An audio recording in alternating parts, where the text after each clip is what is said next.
Hello, this is Miriam Tenkate. Welcome to the special education training on approving timesheets for contract staff members. As you know, the last several years, we've had a difficult time filling all of our positions with district hires. And when that occurs, we contract for certain positions and use contract staff members. We, as we're getting larger, we've now had to establish a process for having timesheets approved at the building on a weekly basis. We've tried to make this process as smooth and efficient as possible so it's not too onerous on you. If you have any questions about anything that we're training on today, please don't hesitate to contact the Special Services Department Office Professional, who is currently Andrea Vandershell. So when you have a contracted staff member working in your building, Andrea will send you some information via email. This email will contain the name of the contract staff member, their position, and the agency from which you will receive an electronic timesheet. If it's a classified staff member, she will also include the teacher and student to whom the classified staff member is assigned. You will also receive this information when we're hiring certificated staff members, but it's possible that you will not be approving timesheets for all certificated staff members. If they're in multiple buildings, those will be approved by the district office. Andrea will also let you know if you will be approving their timesheet or not in this email. In addition, she will let you know the number of hours per week which the individual is approved to work. This is really important for you to know. There have been times when people have worked over their contracted hours, and that creates an issue. So any additional hours above the hours that are approved have to be pre-approved by me or either or Carrie Joseph, our Director of Special Services. There's a process outlined here for how to get that pre-approval prior to working the additional hours, because we have a certain budgeted amount and it's really important that we stay within that. Any hours that are not pre-approved should not be submitted on the timesheet, as they will not be paid. It's important for you to know this. We will also communicate this with all teachers and to whom classified staff members are assigned, and also to any contract certificated staff members. It's also important to note that all classified staff members need to work their hours on site. We never have a classified staff member working their hours off site.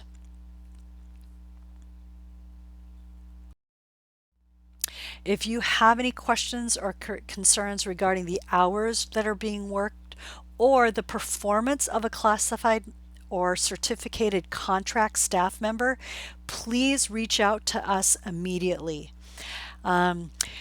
Contract staff members do not have the same union protection as a district employee. Most of them work out really well, but there have been an occasion here or there where we've had to either give feedback and the person has improved their performance, or actually let them go.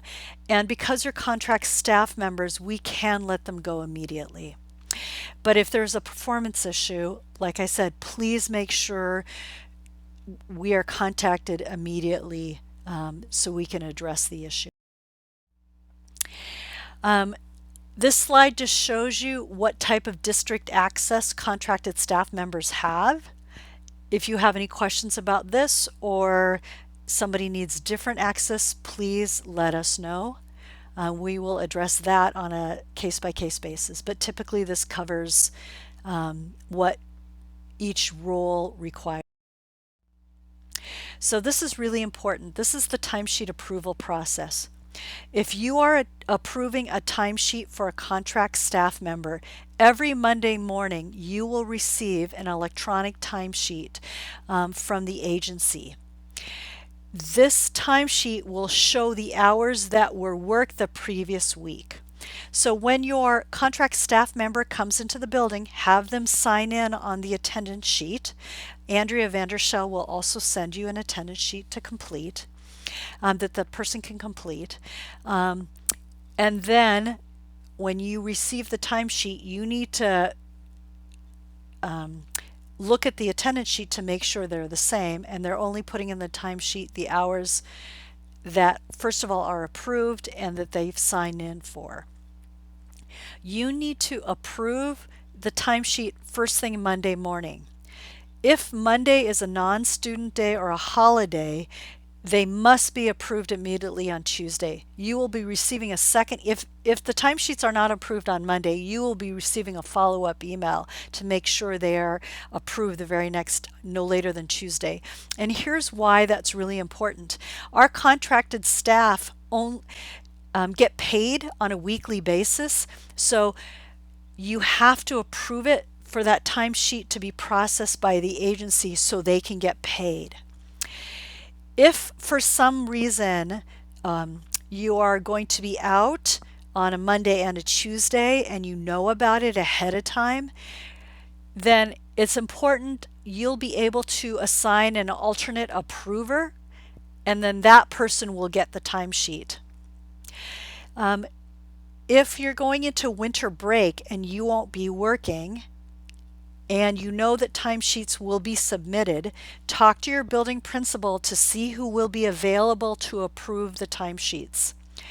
If no one will be at the building, you will need to send the attendance sheet and mark an alternate approver here at the district office. Before you do that, though, please contact Andrea Vandershell, because we need to make sure someone over here has the information that they need to be able to approve the timesheet.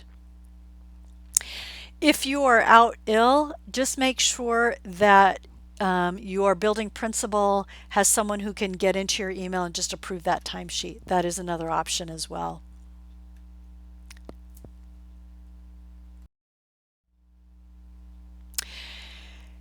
This slide just talks about the attendance verification. Contracted staff members need to check in at the front desk before starting their workday. If they don't, you need to have some process for being able to find them and have them sign in to the attendance sheet. Those attendance sheets are used to verify not only the weekly timesheets that you'll be approving, but also those will be used to verify and provide supporting evidence for the invoices that we receive on a monthly basis. So on Monday morning, after you approve the timesheet, please scan the attendance sheet to the email that is listed on the PowerPoint here, because Andrea Vandershell will be collecting those, will be keeping those electronically here to be able to use those to approve the invoices that we receive on a monthly basis. If a classified or certificated agency staff member is absent, we are asking that they communicate with you at the front desk and to communicate with their building team so people know that they're out.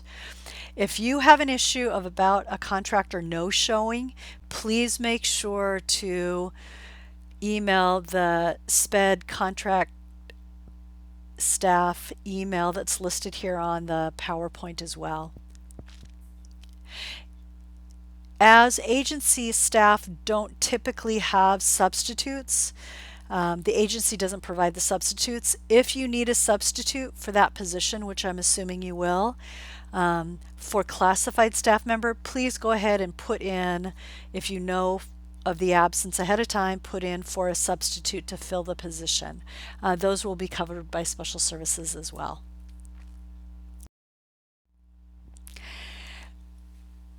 Thank you for watching this PowerPoint on how to approve the timesheets for contracted staff. When you receive the initial email, Andrea Vandershell will also be sending you a sheet that outlines this process as well. But please remember, if you have any questions, please don't hesitate to reach out and ask. Thank you for your time.